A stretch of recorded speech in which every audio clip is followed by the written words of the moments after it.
Welcome to the Purity for Life podcast, episode 137. This week we talk about 4 tips to help you better support your wife in your recovery journey.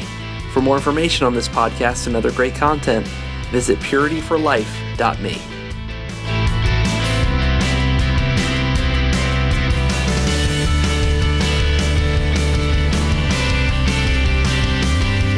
I think that the first one that came to my mind, which is pretty, kind of self-explanatory and pretty obvious, is to pray for your wife.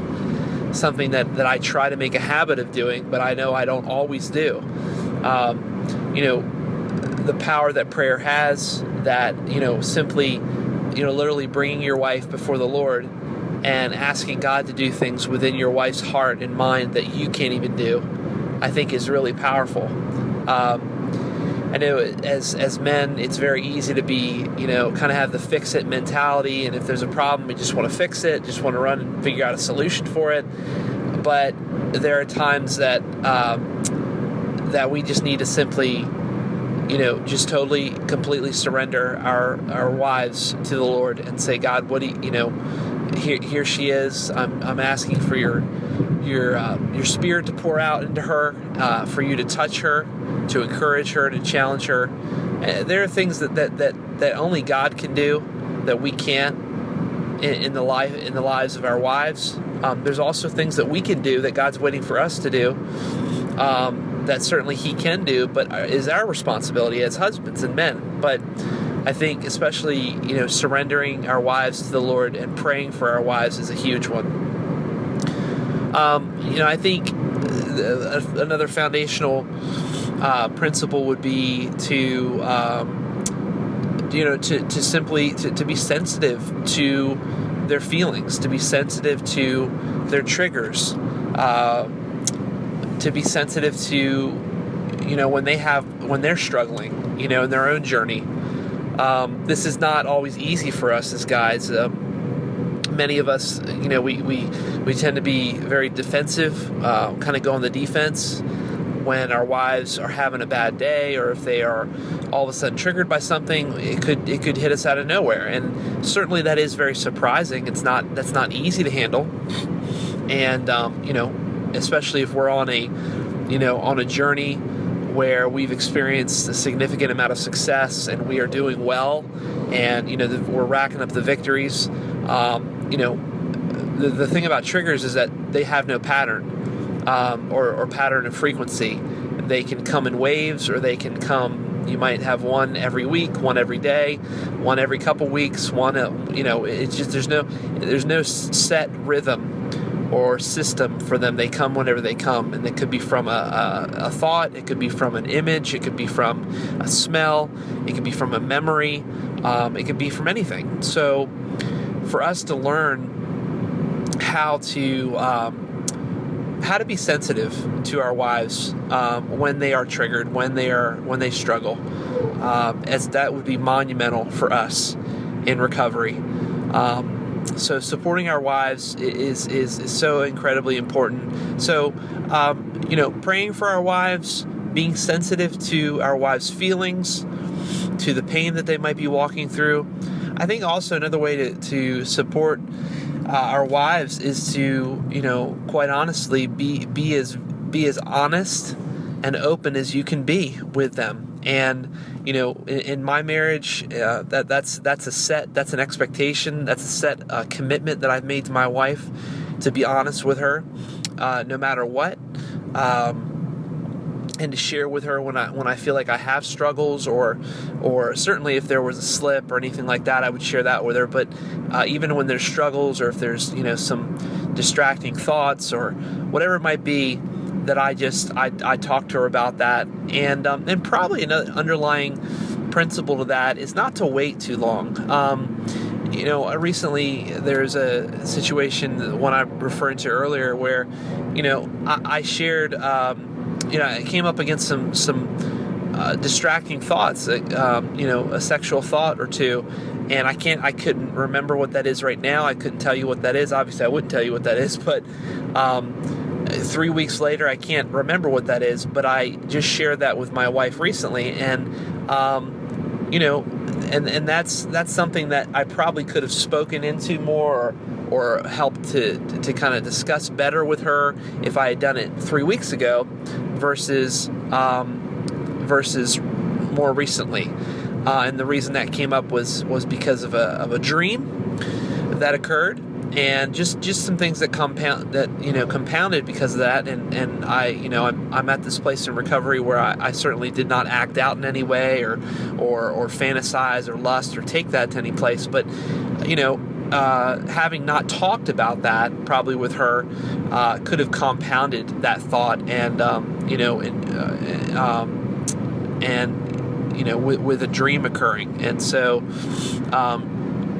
talking about having open conversation and talking with your wife about triggers and struggles, I would say within 24 hours. A friend of mine has he calls it kind of the 24-hour rule.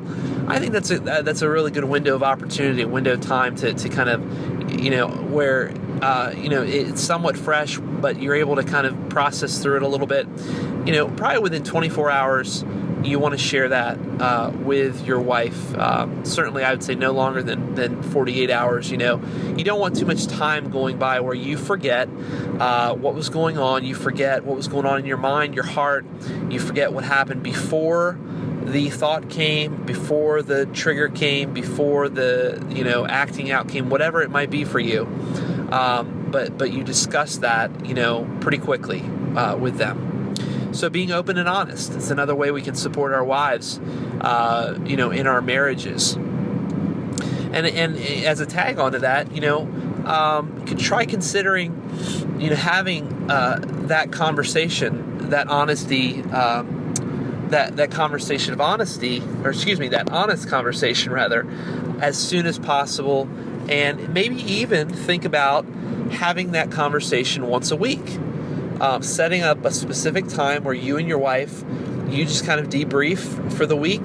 You have kind of a check-in that you share with her. How you're doing, how you're feeling that week. Were there any slips? Were there any triggers? Were there what was kind of going on? I think that's a really important thing. Again, that's something I try to do on a weekly basis. Sometimes my wife beats me to the punch and she asks me how I'm doing. But I think it's initially really something that we as men need to bring up with our wives. To actually, it needs to be a topic that we bring up first. It should not be something where our wives are consistently asking us, how you doing, how you feeling, because that signifies and kind of signs to our wives that it's really not an important topic or issue for us, when certainly we know that it is. And even if it's not comfortable to always talk about, what I've found is the more you talk about it, the more comfortable you get, the more secure you are within your own person, within your own recovery, and how you're doing. So, I think there's several things there. Praying for your wife, being sensitive to your wife's feelings, being open and honest with your wife, encouraging, stimulating conversations that you can have with her. It also might go a little ways to encourage your wife to, and you got to be real easy with this, but to encourage your wife to seek out other forms of support for her own life. Our wives are hurting, especially when we initially come out of sexual addiction and lying and minimizing and justifying. Our wives are devastated. They're hurting, and they need healthy outlets in order to share their feelings, their pain. That's really the key to true change. And they may not see the need for it, but I'm sure that you probably do as the husband.